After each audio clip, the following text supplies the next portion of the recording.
We're breaking down anything and everything Utica City FC related. This is the Keeper's Corner podcast with your hosts, Matt Sterling and Brandon Brooks. Let's get into it.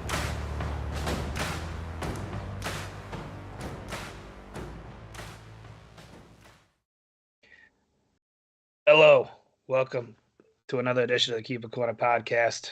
For long-time listeners, my voice is very shot from this weekend. I know.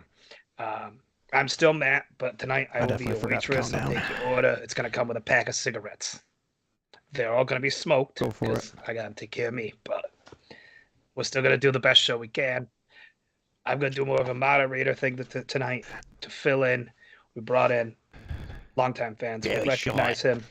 Friend of the pod, Matt Huber, a.k.a. the FC Fanatic. Matt, how you doing tonight? Baltimore. I got an offer you can't refuse. Oh, we'll get to that.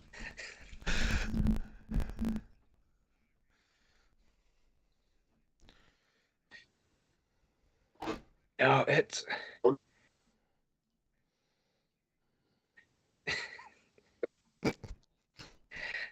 I wish I could help myself, but this is the least painful way for me to talk right now, and it just comes. It's just to clarify, it's with the accent. Not, he may be exemplifying it a little bit, but it's not an act. It's just how he sounded for like the past 15 minutes since I've been on the call. I figure you're going to be doing that. It's like, all right, the topic is the 29th game between Harrisburg and Utica. This is the least I can do. On today, the day of my daughter's wedding.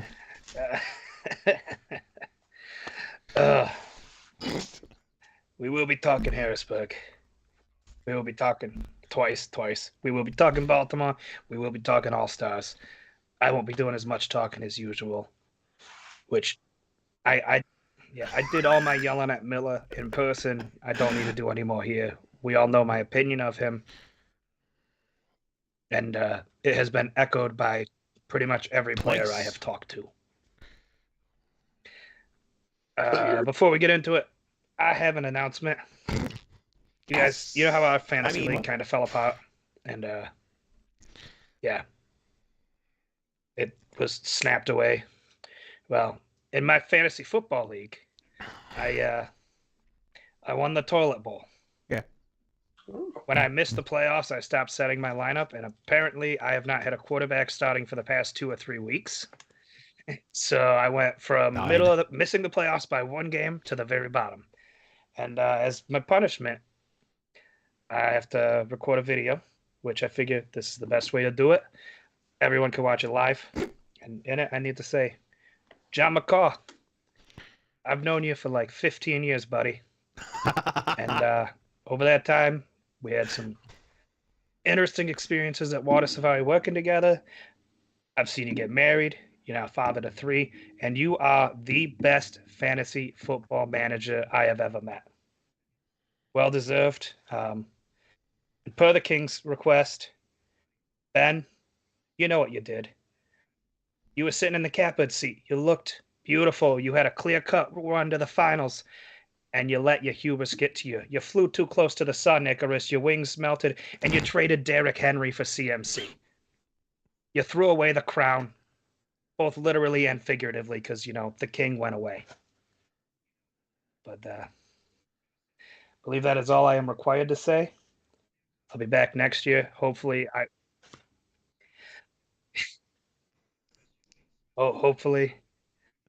I can avoid this next year. So you mentioned the trading of CMC. For those of you that don't know, Christian McCaffrey was by and large the number 1 draft pick in every fantasy football league. This is what I'm required to say legally. I had the 2nd pick, so I was luckily I didn't get CMC, but I ended up 1st overall regular season in my fantasy football league. And I had a trade on the table for CMC that I did not take. Smart man right there. Yeah, I still finished 2nd, and I am not obligated to say anything about any of my fantasy football teams that are out there. Although I will say I did go 2-0 against my rival this year. So that's what Mel, you're still a bum. So there you go. Mm-hmm.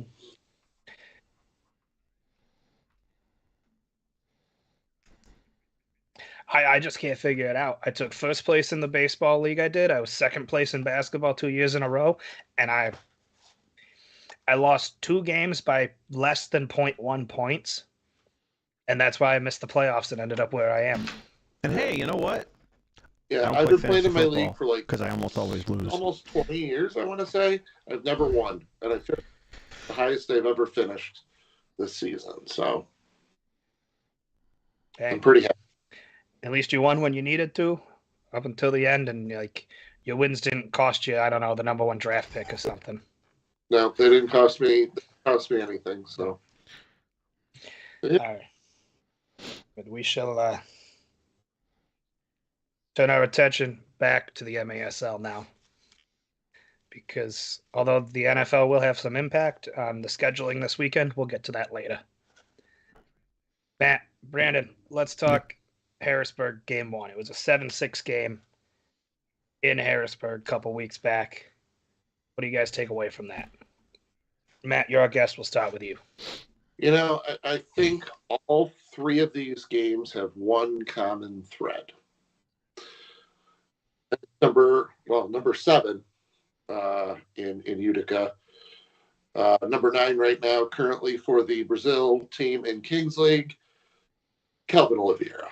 I think with another hat trick, putting the team basically on his back in this game.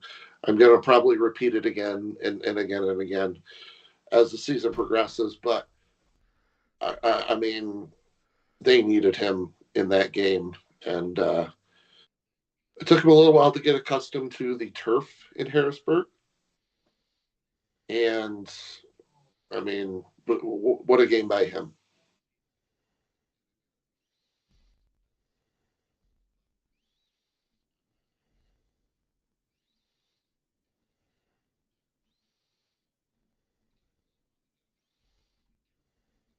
Mm-hmm.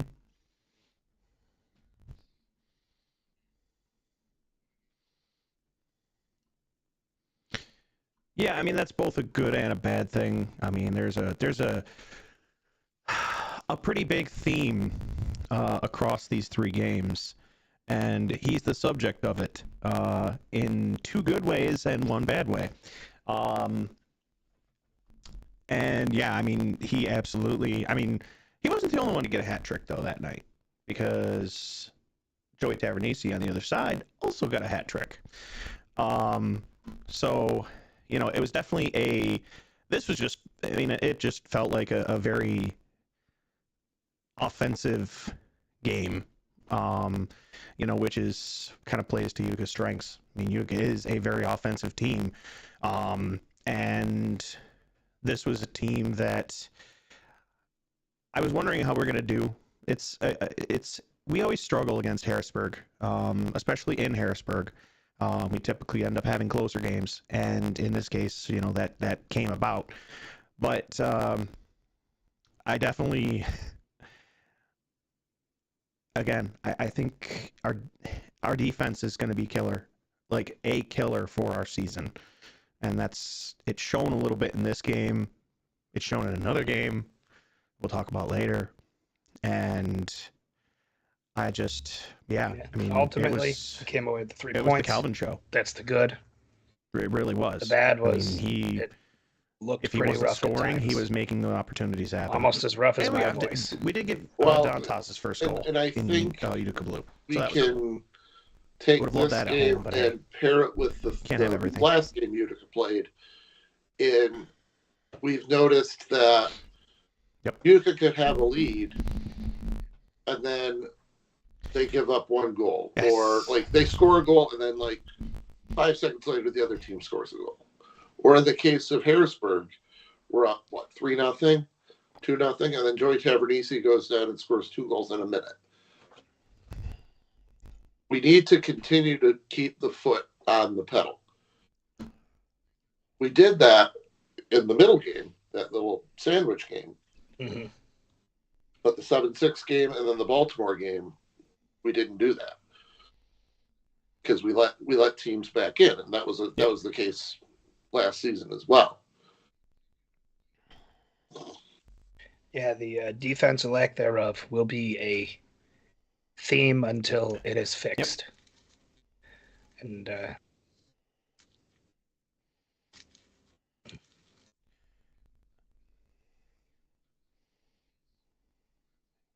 yeah.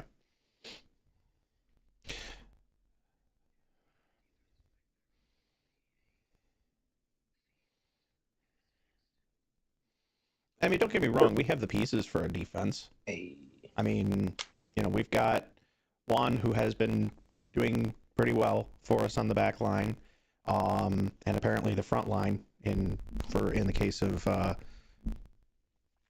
Harrisburg. I think it was Harrisburg. It was Harrisburg. He scored the home game. But I don't know. There was a common theme that I'm just going to say across all three of these games. It's the same thing that I said the last time we recorded, which was ball control and passing. Those were the two things that I highlighted in our last broadcast. And guess what? They're still a problem. There are some people on that roster that literally they get pressured and they lose the ball immediately. And I hate to say it, but one of them is Dantas. Like, I feel like he touches the ball, and this isn't a dig at him. It's something to work on. He gets the ball, and almost every time it's a turnover. I saw it a couple times against Baltimore. I saw it at least once in this game. The sandwich game was probably his best performance for sure. I mean, yes, he did score in this one, but and I told him to his face that I have all the faith in him in the world. I think you're in certain aspects. I'm giving the benefit of the doubt for now, but huge. It just seems like, especially in our defense, when the ball goes to him, they put extra pressure. We can't clear a ball to save our life, and we give the opposing team extra opportunities to score. Case in point, I'm going to get ahead of myself, but if you look at the first game in Harrisburg, where were those goals scored? A lot of them.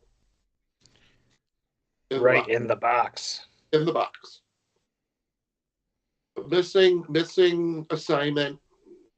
It goes off the wall, boom, in the net. Or our good friend Joey Tavernisi, back post. It's the little things like that teams are going to notice. And I think, spoiler alert, I think that came into play on New Year's Eve. Mm-hmm. But I think it's playing a little more conservative when we have the ball in our defensive third. That's my big takeaway of this particular game. I thought we played a solid game. I didn't think it was our best game. But I think my takeaway from that is we need to get better at least clearing the ball, maybe get a few extra players out there, or just reset. Mm-hmm. Don't hang on to the ball. Don't twiddle your thumbs. Just settle it, kick it out.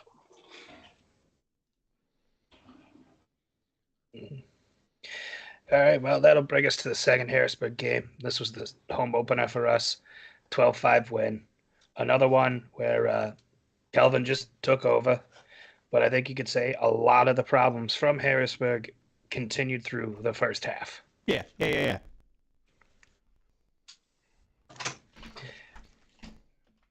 But the defensive problems from Harrisburg carried themselves into the first half at home. There was that pass in front of the goal that got jumped and got put in really easily. Oh yeah, the Keaton Woods pass. Yeah. A lot of the problems for Harrisburg, as in we all did.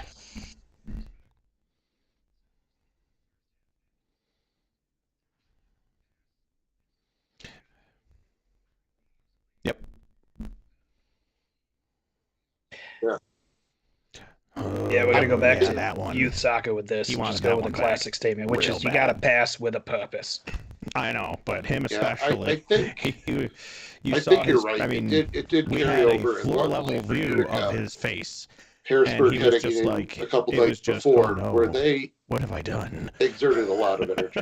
I mean, they were up by a ton against Baltimore in Baltimore, and I mean, we all saw what happened. So Harrisburg was pretty gassed going into that game, I think.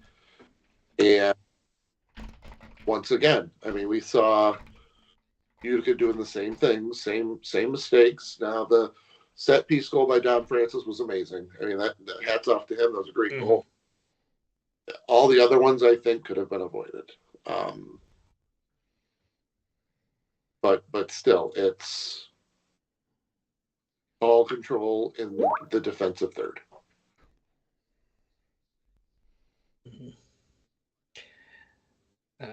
Otherwise, great game offensively. The offense got out running. Not a whole lot really needs to be said about this one. Yeah, I think. Well, I think a lot of the MASL are focusing themselves on Kelvin, and rightfully so. But all we saw, or all the league saw, was, oh my gosh, Kelvin Oliveira scoring hat trick and another hat trick and another hat trick. What else does he do? Can he do anything else? This game he had 3 goals, 4 assists. So he created opportunities for himself and his teammates.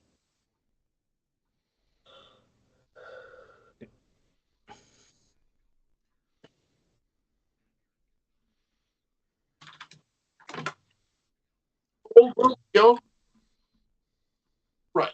And I'm sure we're going to get to that here momentarily. Yeah, because now we'll get to Baltimore. We'll let this one go a little more traditional. We'll do the part of the problem. stats tells the story, play change the coming game, from him. what needs, blah blah blah. You know, okay. A lot of it's coming directly from him and not. But I guess I'm gonna do it slightly different because modding. So I'm gonna give you mine, and you guys can decide if you agree, disagree. Give us another. Okay. For me, the stat that tells the story is Utica never held a lead in this game. They either were tied or trailed. Blah, blah, blah. At no point did they have control of things. Matt, we'll start with you. I mean, I completely agree with you. Going into this game, I mean, Baltimore did exert just about the same amount of energy, but they did have a couple of days to recover. Baltimore not really known for being a championship-worthy team on a big turf because they're on their small turf, whatever. Utica, over the years, has started to surpass Baltimore. And that was kind of the expectation. But yeah, I mean, once they were down that one goal, they were 1-0, 1-1. Yeah, they never. Yeah. They kept. Yeah, so the biggest lead was in the fourth quarter, middle of the fourth quarter. Mm-hmm. Yeah. And it was still Baltimore. Baltimore went back to what they used to be, I think. Baltimore putting 5 in the back and making Utica try and score. They didn't put a lot of pressure on whoever was coming up the turf. They had 5 in the back, and they challenged Utica to score.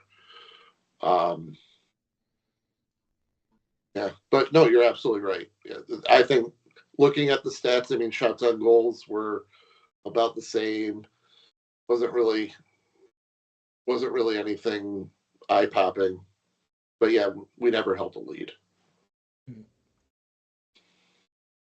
Brandon, what about you? Sorry, I was re-adding myself to the thing, so. That's all good. I know you're working on some technical stuff. Troubleshooting as we go here, so I literally just re-added my source, and we'll see how that goes. So I'm kind of covering you at the moment. It's just the Brandon show now. Well deserved. Yeah, no. Sorry, this was stat that tells the story. I apologize. Yeah. Goalkeeping. Zerhofer outperformed Coughlin by like 10%, just about. Now, not to say he was amazing by any means, but between him and his defense, I mean, they kept us out of the goal. I mean, it shows in the fourth quarter specifically, because it also shows another thing too. I was going back and forth between two stats: goalkeeping, the save percentages, as well as the just shots, because the what? The shots. Sogs. Oh, Letty. Sorry. Because you look at this game, Utica did not wake up until the fourth quarter. Because first quarter, you have 5-5 for shots. Sogs. I'm not saying sogs every time. No, you don't have to. Second quarter, 9-1.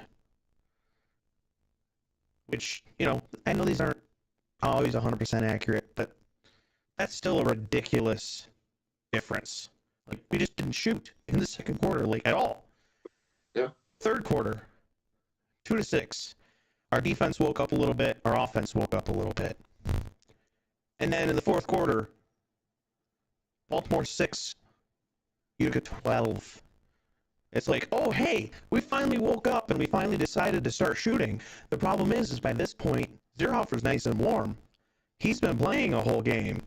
And so now it's going to be even harder to get past him because, the defense is more attuned to what we're doing. And Zierhofer is also more attuned to what we're doing over the course of this game and how we've been playing this game. So it's basically too little too late. And, again, kudos to Zierhofer and that defense, because they did much better than ours. Coughlin was still did really well, but I don't know, just this one felt sloppy. And I mean, it shows. Unfortunately, it shows in the result. It was a sloppy game. Nobody was really, when we were making shots, they weren't really like good shots. And it's just, everything was pretty, easy to kind of scoop up. And the stuff we were defending against, we just weren't keeping track of what we needed to defensively. And unfortunately, things got by. And we were also, I think there was a lot of frustration there too, because we saw that at the end of the game. Yeah. In our chat, we talked about Utica was flat most of the game. I think there was a brief about 5-minute window from when it was 5-3 to 5-5 where Utica finally woke up and started attacking. Because like I was saying before, you have to attack that. You have to have cutters going in, because they're just going to sit back. They're going to sit back and twiddle their thumbs and be like, all right, well, we're up 2. Score on us. And that's what they did. That's the Pinal goal. And then I think Pinal scored the last 2. Oh, Belliard.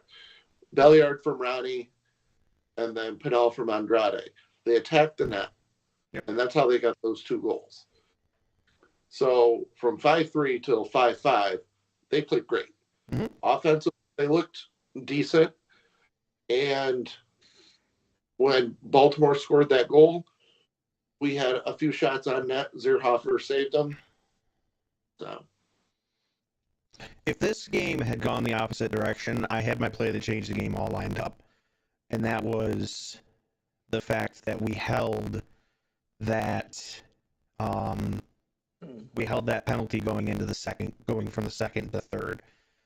Personally, I think that if we hadn't held that, this game was going to be a lot worse, because Baltimore would have been able to go into the locker room hyped up because they were able to score on us again and have a nice 2-goal lead going into the half, and instead we only left them with a 1-goal lead. If they had gone in 3-1, this game would have gotten out of control a lot quicker. Well, it didn't get out of control really, but it would have been worse. It did in ways that aren't reflected on the scoreline. Yes. All right, for me, play that changed the game came in the third quarter. Utica's down 3-2. And they had like 3 really good chances in about a 30-second span, and Zierhofer just gobbled them up. There was ball played into the middle, went to Keaton's feet, and he needed to one-time it. It needed to be a one-timer, and he tried to settle it and put it on his strong foot. Defense was able to close, take it away, clear it. As they're clearing it, though, in comes Alava, intercepts it, tries to head it in. Zierhofer with a great reach to his right to catch it. Yeah. You can still kind of control that. There was a set play there, and you mentioned Dantas getting dispossessed, and that was one of them. Yes. Yep. Where he just got his pocket picked. But it would have been a great, quick answer to get it 3-3, and then if the goals play out like they do after that, it's 6-5 Utica in the final minute. Yeah. Yeah, and again, me talking about him getting dispossessed I'm not knocking his ability at all. As I've said, I have the utmost confidence that we're going to see him perform very well this season. I know it's going to happen. It just hasn't happened yet. Mainly because, the first few games we've had Kelvin, and then this was one of the first few that we didn't, and so we had to rely more on the other people that we have.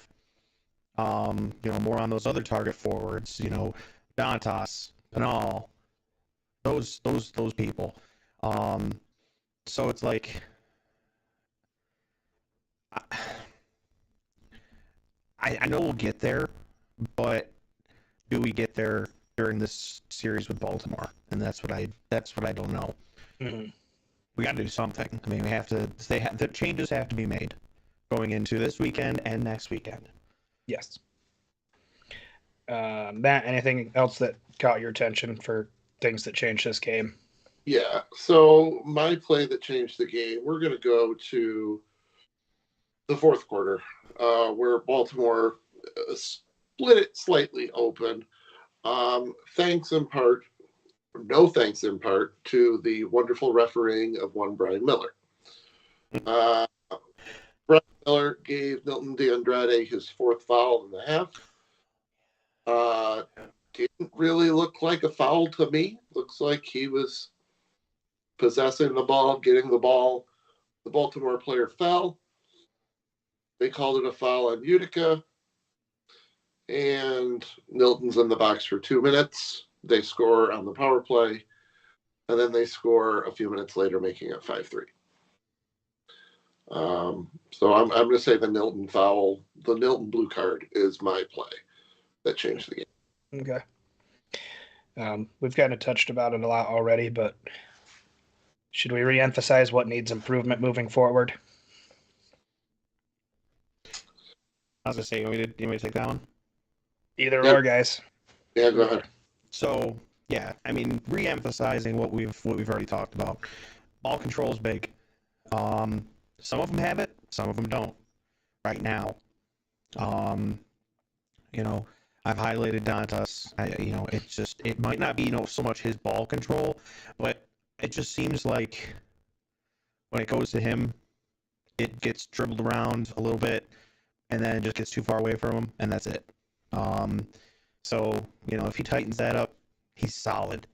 But ball control is definitely an issue.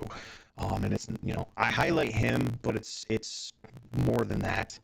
It's just he's the one that I've seen, unfortunately, because all eyes are kind of on him when Kelvin's not there. So it was more emphasized in this past game. Likewise, our passing, the Gayton pass. What can you say? Our passing is not great. Getting it out of the defensive third is not great. Trying to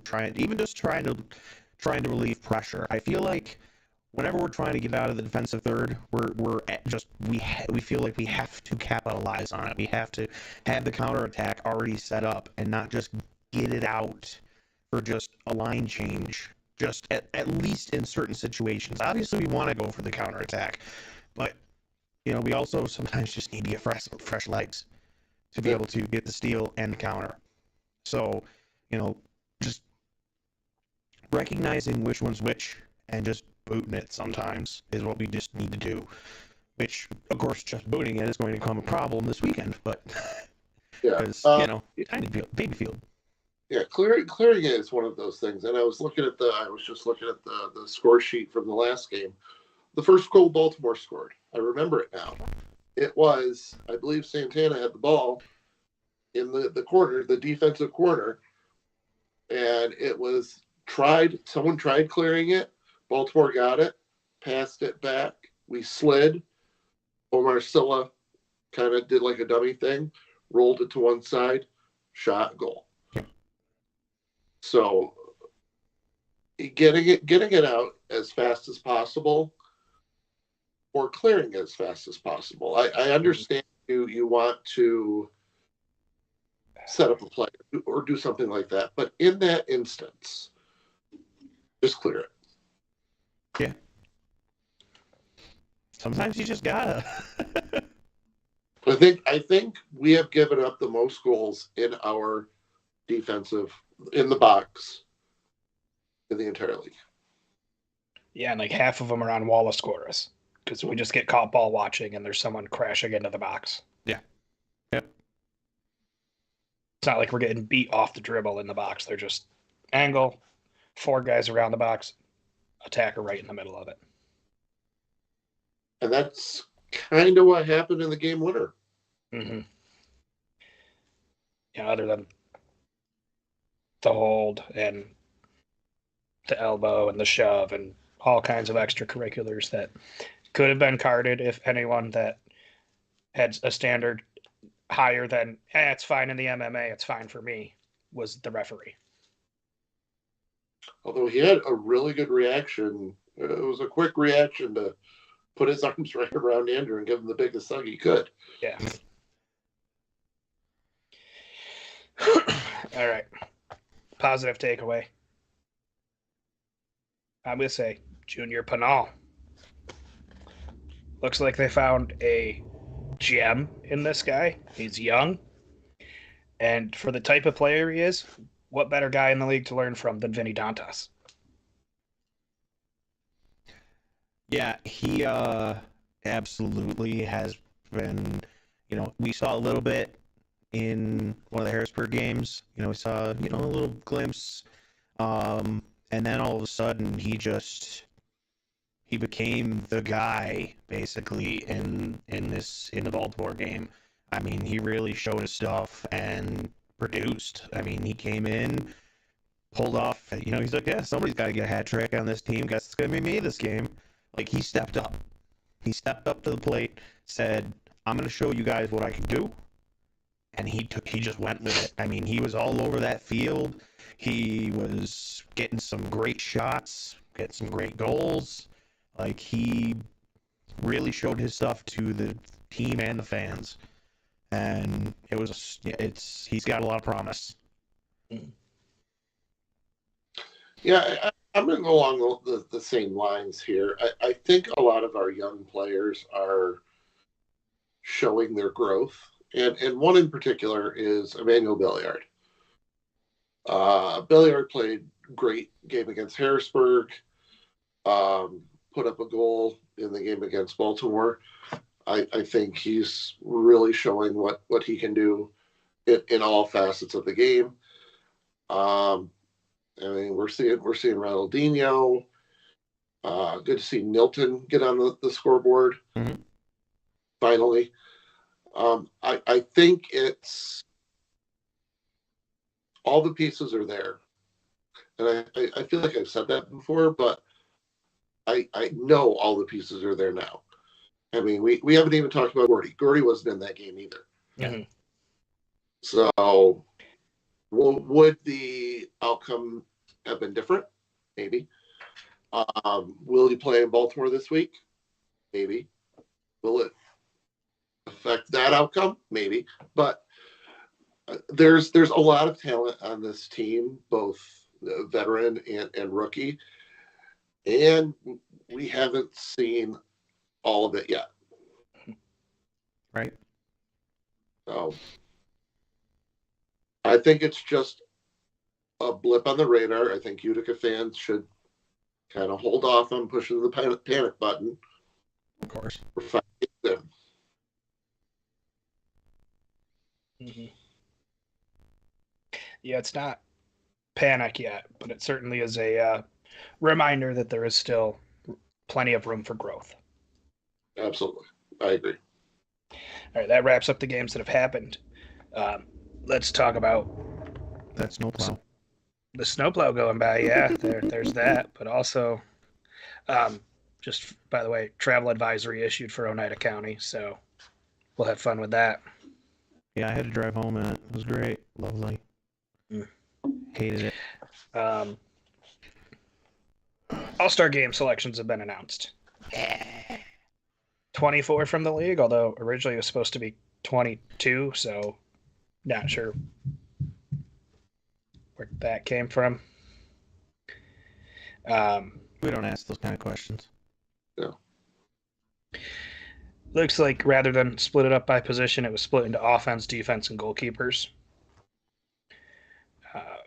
In the forward position, we have Frank Tayu, Luis Morales, Zach Rega, Nick Pereira, Kelvin Oliveira, Marco Fabian, David Ortiz, Gabriel Costa, Dominic Francis, Vinicius Dantas, Rian Marquez, Ian Bennett, William Esque, Juan Pereira, and Justin Stinson. I really like how you're just a second. I really like how you're trying to do like the Spanish accent with your Godfather accent. Yeah, it's not working very well. Like merging the two together. It's great. Hey, you got the one to put in. If you hadn't gone there, I was going to. So for in high school, I was in musicals, and the senior year, we did a show called Kiss Me Kate, which, if you haven't seen it, it's about doing a musical edition of Shakespeare's The Taming of the Shrew within a musical. Okay. So it's like a musical about doing a musical. And one of the characters frames another one for a loan shark. And the guy that I was cast as was Muscle for the loan shark. Comedic relief. You think you're smart, but you're really an idiot. And then you're coughing and dying. Yeah. But I was like told to just make an accent, watch The Godfather, something like that. Watch a bunch of YouTube clips. And so I came up with this mismatch that is like Jersey and New York City and Boston all thrown together. The guy, like the lead character was like Fred Graham, but I'm like Mr. Graham. You gotta ham it up to be dumb and stupid. Fun time. But that's where this fucking accent comes. Shit.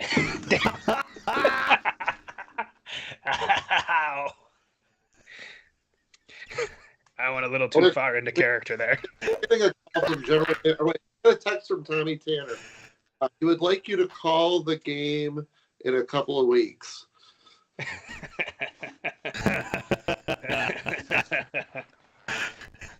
Ow. Oh, that's going to be some clipping on the edit for the audio edition. I apologize. Live. Yeah, I took a little bit from Andrew's post-game interview there. Sorry.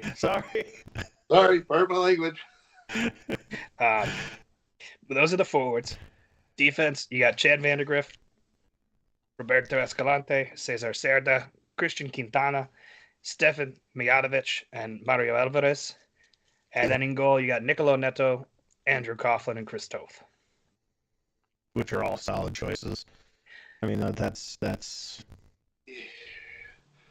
Yeah. And for the people out there that are wondering, well, why didn't player X get into the 24? This was voting by the players and staff. Yeah. So if you have a beef with them. Yeah. Now's your chance with the fan vote. I'm assuming these guys are runners up from the coach player vote. Not quite high enough. Yeah. Next one on. At forward, you have options for Joey Tavanese, Milton De Andrade, Tavoy Morgan, Jonatas Mello, Ricardo Carvalho, Leo Acosta, Hugo Puentes, Kiko Gontan, Nate Bordeaux, Isai Romero. Defense, Dylan Hundell, Juana Lava, Steven Gonzalez, Robert Palmer, Patrick Thompson, Logan Jones, Jake Dengler, and Logan Roberts. And in goalkeeper, you got Paulo Nascimento, Boris Pardo. As the Stop laughing. as the Dallas broadcast team called the guy, William Beniheen and Diego Reynoso. Willie B. Just keep it simple. Willie B. Yeah. Willie B. So I've cast my votes, Brandon. I mean, I'm sure you've cast yours. I've cast mine for. I couldn't tell you which offensive player, but I have no idea. Yeah, I mean, I'm just gonna tell you, like, Joey, Juan, and Willie B. Yeah. Joey, Juan, Willie B. It was easy for me, just because, I mean, I think they all deserve to be there. It's just my personal opinion, and I'm going to stick to it. Look, you didn't hear it from me, but if you use different devices or different browsers or different apps on the same device, you may or may not be able to vote multiple times. Yeah. If you have a VPN and can change your IP address, you may or may not be able to vote multiple times. I'm not saying stuff the ballot box. I'm just saying SurveyMonkey has a flaw, and if you feel like exploiting it, that's not on me. Yes. Mention it while there may or may not be people from the league listening. It's fine. They already made their bed. They picked SurveyMonkey. They can't fix it. That SurveyMonkey. That dang monkey. Yeah, we maybe knew about the exploit in college and used it to take advantage for some projects where you had to do like a survey and get a whole bunch of people to fill it out. Yeah. You're like, or I could just do it 100 times myself. Could do that. So, Matt, did you already vote? Did you already say who you voted for? Yeah, no, I've split it pretty evenly between Joey and Nate, and then Juan and Logan and Willie B and Reynoso. Okay. So I am going based off of stats. Yeah. First of all, Alex Sanchez from Milwaukee, that is a snub. Alex Sanchez, 7 goals, 8 assists, 3rd in points. Nowhere to be found.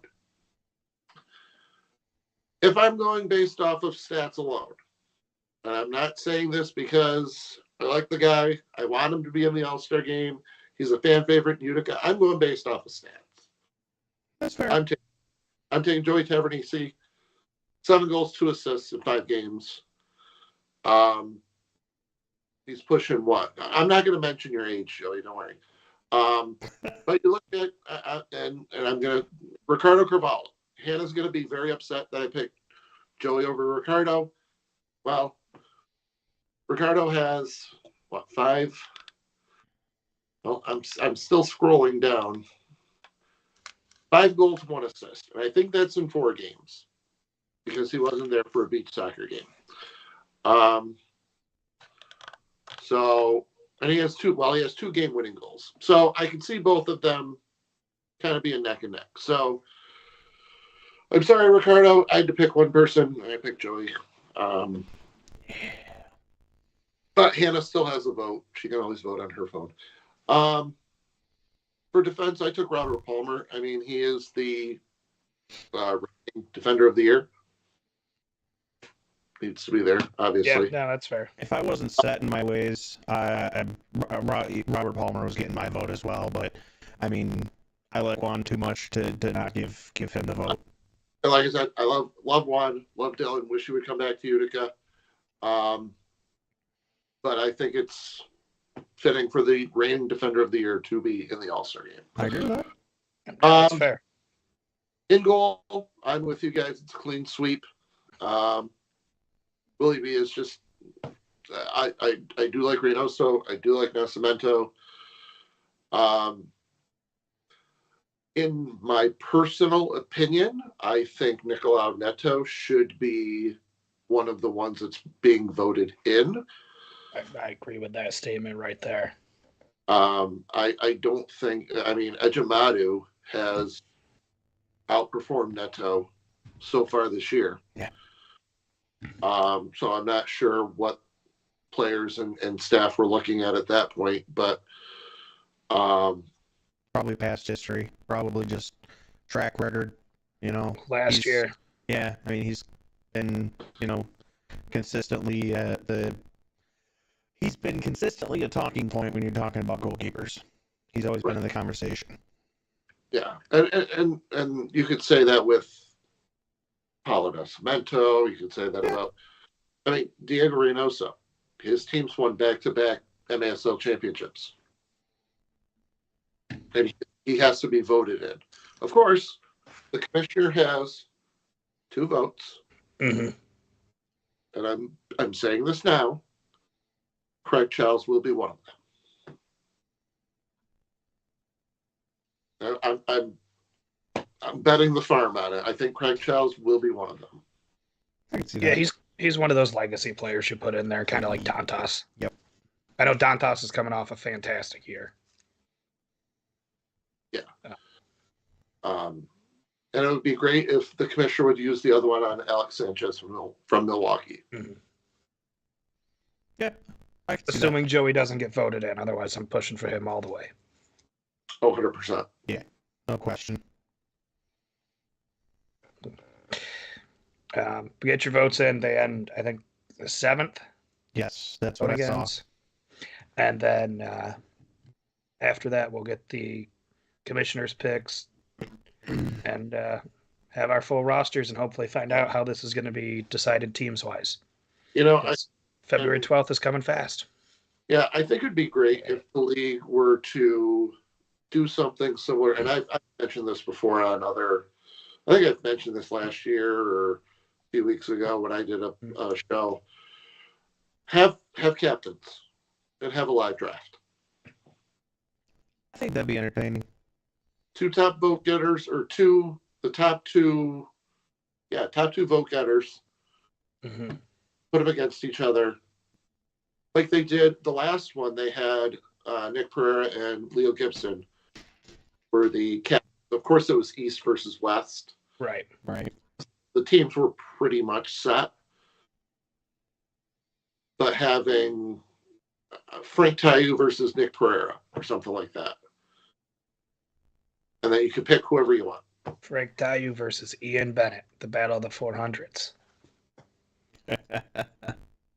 That would be an interesting tagline. But as well. Then you do a second fan vote, and the fans vote the starting lineups. Because it's indoor soccer. It's indoor soccer. That starting lineup doesn't matter. It's going to change in 35 seconds. Yeah. The jersey auction. There needs to be a jersey auction on live. Yes. Mm-hmm. Yeah, jersey auction, absolutely. Yeah. But that way, you give the players the honor of being. The fans believe I am the best at my position, or one of the best. Yep. There's going to be a skills competition before the game too. I know. I can't wait to see what that's cooked up as. I'm going to be near the beer garden for that. All right. So that's the All-Star game for now. We'll find out more a little over a week. God, I hope I can talk by next week. But before that, let's talk this weekend's game at Baltimore. It's been moved from 6 to 7:30 to allow more people to watch the Ravens play a game that only matters because they lost to the Browns a few weeks back. And now they're playing the Browns again, and they got to win to win their division. Yay, football. It's the wrong kind of football. Yeah. You should be watching the one where you actually use your feet. Yes. And indoor. Well, we know the challenges of the smaller field. We know that Baltimore has done a very rapid rebuild with all this young talent they brought in. They've made the best of it, that is for sure. How does Utica win this one without Kelvin? Well, number one, we need Gordy. Which, looking at the availability report, that looks likely. Because the only ones that are out for us are Jace, who is listed as, all three are listed as out. Jace, Calvin, obviously, and Barbaro. Mm-hmm. All three out. No probables, no doubtfuls, no nothing. Now, hold on. I need a moment. My dog is whining. Huber, if you would like to go, or one of you. Yeah, okay. So, over the years, Utica's had a little bit more success in Baltimore. I think if they were to polish up whatever issues they had over the last 3 games, they need to do it in this game. We know that with one tiny miss of the ball, it could be devastating. I think Utica can win. I just think they have to stick to their plan of just giving up a lot of top of the arc restarts or 3-line violations. Mm-hmm. If you limit Baltimore to maybe like 1 or 2, I think that would be good. And don't let them get in your head. Baltimore is a team that likes to do that. They like to whine and complain, and they try and chirp at you, and then you fight back, and just maintain composure. In fairness, we do have a few that do their own good bit of chirping. Every team has that. Every team will try and get in your head. That's not anything special. That's not anything different for their team compared to everyone else. But yeah, they are. Sometimes the fans say you look like Not So Slim Shady. I mean, yeah.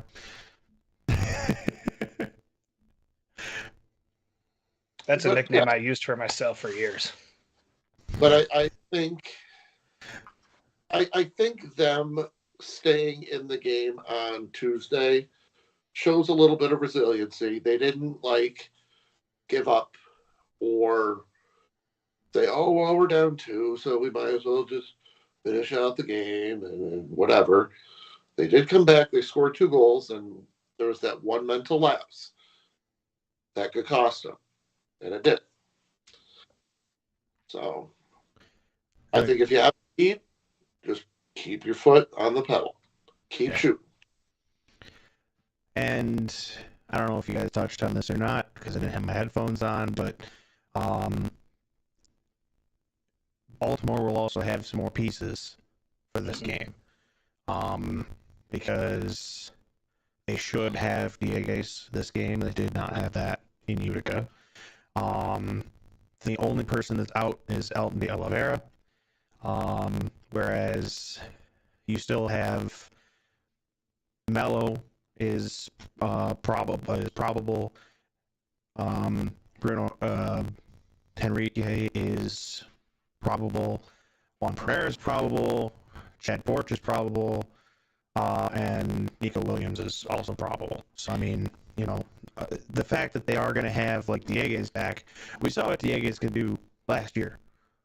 He came in, it was last year.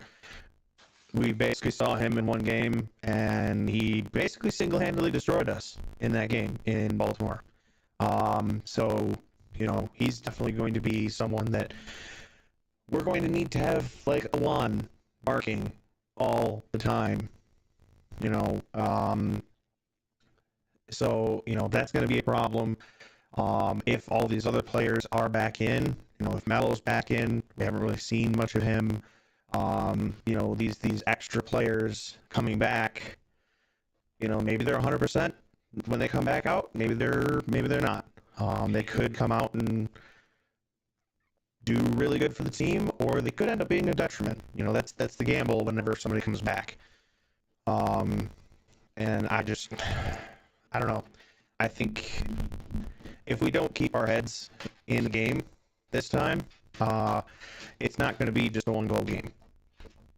But if we come out and we clean up, as Steve said, clean passes and sogs, then I think we'll be all right. Like Huber said, keeping our foot on the gas. That's what we need. Even if we manage a couple goal lead, keep pushing hard, because it's not going to take much for them to come back. Yeah, we saw it in the game against Harrisburg. Harrisburg's up 8-2, yeah, or something. I mean, they were up. Yeah, I mean, at one point it was 5-0. Then it was like 6-1, 7-2, and in the fourth quarter they were up 8-4. And they lost 9-4, 9-8. Yeah. We need that. We need to go and watch what Harrisburg did, and they do what Harrisburg does best. They attack the net. They create chances from Wallace Scoras and attacking, because Baltimore's going to do the same thing. Even though they have that small field, they're going to sit 5 in the back and go, come in. Yep. You got to have people cutting towards the net, making passes off the boards. Even if you don't shoot, then maybe another one pass and in. They're not going to give you the opportunity to run. No, they're not. Which is this team's greatest strength. And you have to learn to take advantage of the boards. Some of the best goals from this game, including the one that tied it at 5-5, came by playing it off the wall and somebody crashing through the middle of the box. Yeah. Which there is one other thing that you just highlighted that kind of needs to be brought up, and is another thing we need to stop doing in order to win this game. Stop watching the ball. Stop waiting for it to come to you. Move to it. Prime example was that exact one you're talking about, the Belliard goal, because I hate to say it, but there was somebody standing there watching the ball waiting for it to come to them. Fortunately, it was not us. And you literally had him standing right there, and you had Belliard come up and step up to the ball and got the goal. If we had waited for the ball to come back and then get kicked in, it might not have happened. But Belliard came up and caught him off guard by stepping to the ball. We need people to step up to the ball. Stop letting it come to you. That's been another issue that needs to be fixed. Yep, pass with a purpose. Be decisive with your attacks. Yes. Don't ball watch at either end of the floor. Yep. All right. Brandon, you had tied us up prediction-wise, but you went a little higher on this one. We both picked Utica to win. Yeah. I ended up closer on the goal total and had the 1-goal spread, so I'm going to take the 3-2 lead again. We're headed to Baltimore. It's your chance to tie it up again. How you feeling? Not good. I'll be honest. Not feeling great. If Utica fixes their mistakes, I'm going to have to pick one of these predictions because I have two, depending on where we're at. If Utica fixes its mistakes, fixes the kind of clumsiness, and really comes into this with a vengeance, comes in like Andrew was at the end of the game, just angry and ready to take it to Baltimore on their home turf like they did it to us, then I think that this still ends up being a close game. I still think it's a 1-goal game if it comes to that. In which case, I honestly think we're looking at like a 7-6 or even another 6-5 and repeat. Ow. But it, in this case, would be Utica's favor. Now, if we don't, and we don't do what we need to lock down Diegues, and we just let, we just kind of try and play this one out without making any adjustments or changes from the last game, I think we're looking at like an 8-4 Baltimore. And it hurts me to say that, but it's just the truth, in my opinion. I'm going of my locked-in answer is the previous one. 6-5 Utica, we fix our mistakes, and we go into this one hungry and ready to fight. Hopefully not actually fight, but you know what I mean. All right, 6-5 Utica for Brandon. Matt, I know you do weekly predictions. Would you like to announce yours here for this game? Well, it's going to be no secret to anybody.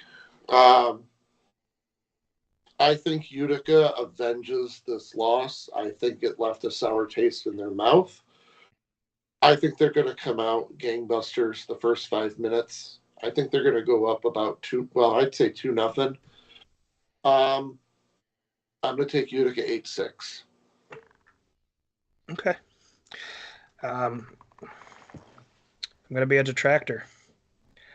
I think if this stretch of games had come when we were playing Harrisburg or Dallas or Texas, it would be a lot better. Trying to learn to win without Kelvin right now is a lot like trying to learn to win without Frank and Nilton last year in the playoffs. This team just looks like it had its identity ripped away and hasn't rediscovered it. Mm-hmm. It's the small field. We know how good Baltimore is at home. We know how difficult it is to win for larger teams on small fields, just because of the difference in kind of like it's been difficult for small field teams to win on larger fields. Mm-hmm. I think we're going to see a shootout. And right now, I'm leaning just because of the defensive issues. 9-7 Baltimore. Oh, so you're not talking that. You made it sound like this thing was going to go to a shootout. No. I mean, like, it's going to be a shootout in regulation and probably end with, like, an empty netter deciding it. Like, that'll be the nail in the coffin. Yeah.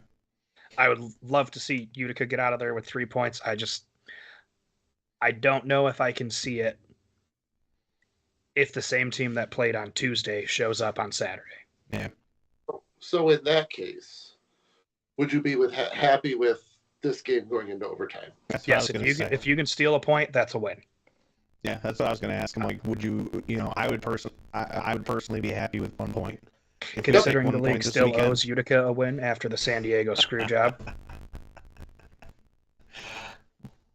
Yeah. Yeah, I won't let you forget that. There are truck stop bathrooms higher rated than some of the officials in this league. I'm waiting for the day that this particular referee comes to Utica. I mean, for those of you that know which particular ref this is, I talked about it out here before. He's the one that I heckled from the beer garden and asked him to please do his job correctly for the first time all day when he was reviewing a foul on Bo for a shootout in overtime and still didn't award the shootout. It's all your fault. I'm telling you. Well, probably because he's like, I'm going to be wrong on purpose. Yeah. I guess just because you kind of got me on the thought process and also, talking overtime and stuff like that. If they did go to a shootout, who would be our 3? Just without Kelvin and with Gordy being an unknown. I mean, let's say Gordy is there just because he's not on the availability report. So I'm going to say he's going to be playing. Let's just go with that. Gordy's your anchor. Even though he missed one this year? It happens. I know. He's been too clutch for too long. I'm just teasing. He's game-winning Gordy. Um, yeah, Gordy's your anchor. I think I would have Dantas open it up. And I might go Nate in the middle. That's what I'm thinking. Because Nate's got the better ball control and experience. I was going to say, at first, then you said Vinny. I was going to say Milton. Mm-hmm. I was going to say Gordy Milton and Nate. Those would have been my three. But then you said Vinny, and I'm like, yeah, Vinny. I can see Vinny. I think you're giving him three different looks that way. Vinny's more power. Nate's going to be crafty. And Gordy's just going to try to psych you out. Yep. I agree with two. I definitely agree with Vinny, and I definitely agree with Gordy. You gotta have them in there, no question. I think the middle one is where I would differ. Mm-hmm. Because Nate, yes, he absolutely has the experience. I just don't know. I don't know. We haven't really seen him in that situation. We also haven't seen him in a year and a half.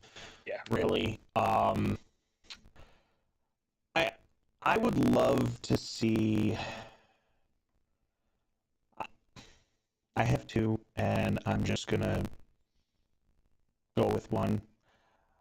I think if his current track continues, if he were to get 2 goals that game, I would say you'd put Penal in this. I think depending on his performance in that game, he's your third, he's your second. Just because of if he's able to already produce in that game against Zierhofer, because we were pretty much in a lock for having Zierhofer in goal. I think if he's able to produce in that game on that field, you put him in the second slot. And that's who I would go with.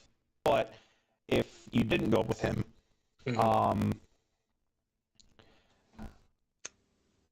I think just because I think he does have a good bit of technical skill, and we just haven't really been able to see it much or showcased much,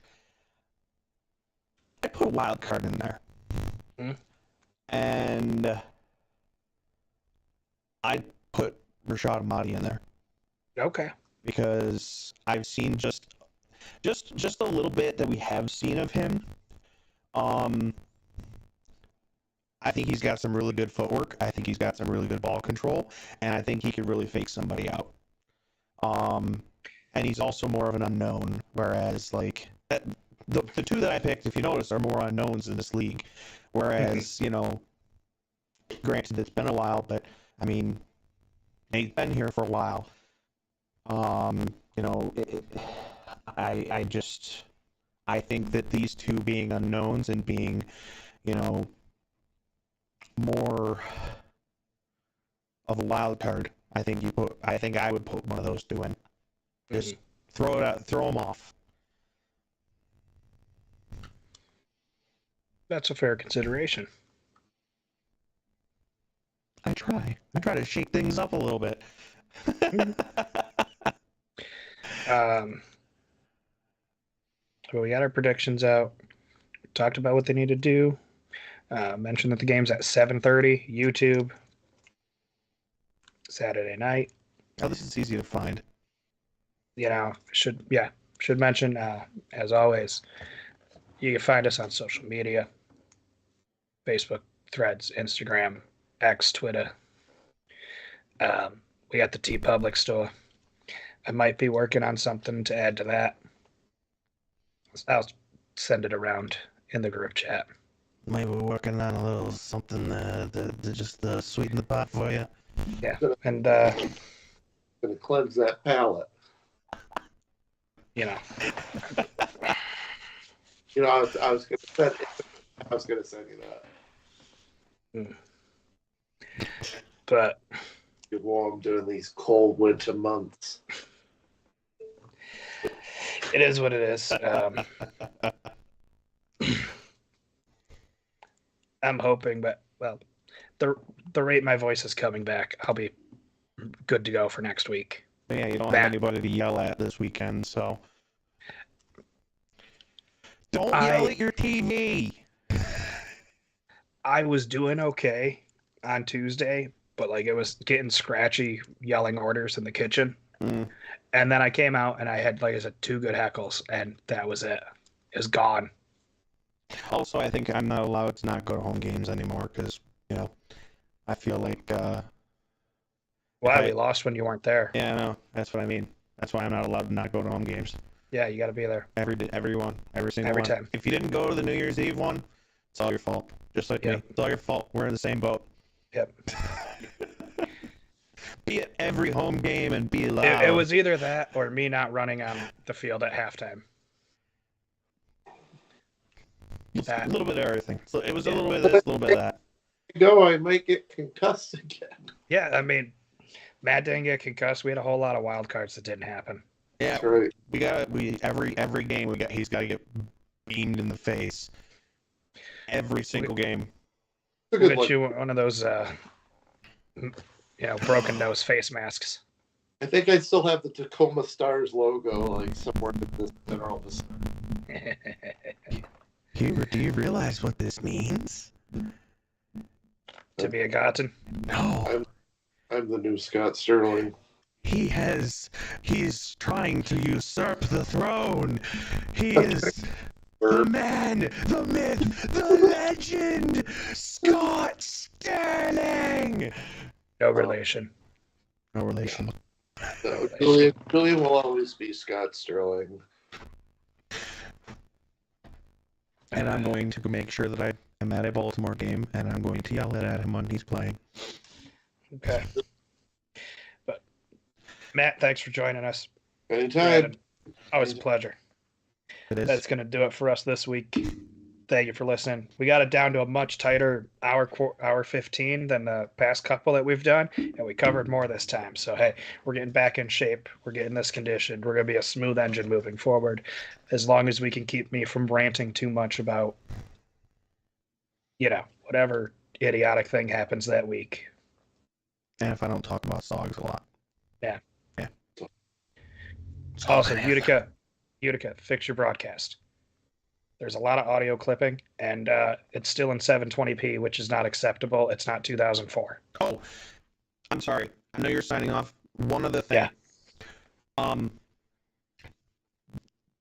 I didn't actually catch who's doing our announcing right now. He covered for... But I just need to say one thing. Yeah. Read the rules. He kept calling out the 3-line violation with the keeper not being able to throw it 3 lines. He can still throw it 3 lines, just not directly at the goal. Please correct that, because he called it out 2 or 3 times, and you know that people around the league are going to slam him for it. Baltimore's announcers have also done weird things with the rules and stuff like that. But Ray knows who he is. So, if I might mention that in the group chat as well. Just pass that along. Like, hey, make sure you're calling this right, because it's not what you're saying it was. Because I wanted to yell at the TV. I did yell at the TV a couple times. Like, know the rule. Because I didn't know it either. I had to read it up on myself a while back, and that's when I corrected myself. Needs to just kind of correct that. Anyway, I'm sorry. I know you're signing off. That's all good. You reminded me. I had to say something. Look, to be fair, Trombetto called a goalie touch violation on a play that was not a goalie touch violation, because the goalie touch violation only applies if a goalkeeper touches it 2 times in the same possession, unless there is a stoppage in play to do a whistle, the goalkeeper goes past midfield, or the opposing team touches the ball, which they did multiple times before that penalty was called. That was a fun one. I did enjoy that one. I kind of laughed at it. I'm like, Baltimore touched it like 5 times. Also, that goalkeeper's from Baltimore, so make of that what you may. Or that official's from Baltimore, so make of it what you may. Not saying there's a bias, but it once again leaves that question, and I keep asking the league on air to, hey, don't give goalie assignments or official assignments from teams that are playing when they're from that metro area, and they keep doing it. Spend a little more money. Let's not have these questions. But you know what's not a question? Utica will be playing Saturday night, 7:30, and we'll be back to talk about it next week. Yeah. Until next time, that's Matt. I'm also Matt, and then we got a Brandon. Go Utica. Sucks.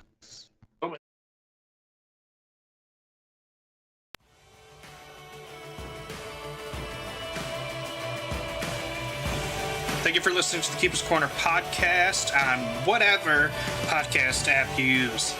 Please make sure to hit that subscribe button so you never miss an episode. If you'd like to interact with us, you can find us on Facebook, Instagram, Threads, and Twitter or X, whatever you prefer to call it. We have a TeePublic shop where you can get UCFC player swag or help support the podcast. Thank you. We appreciate it. And one last thing, go Utica City.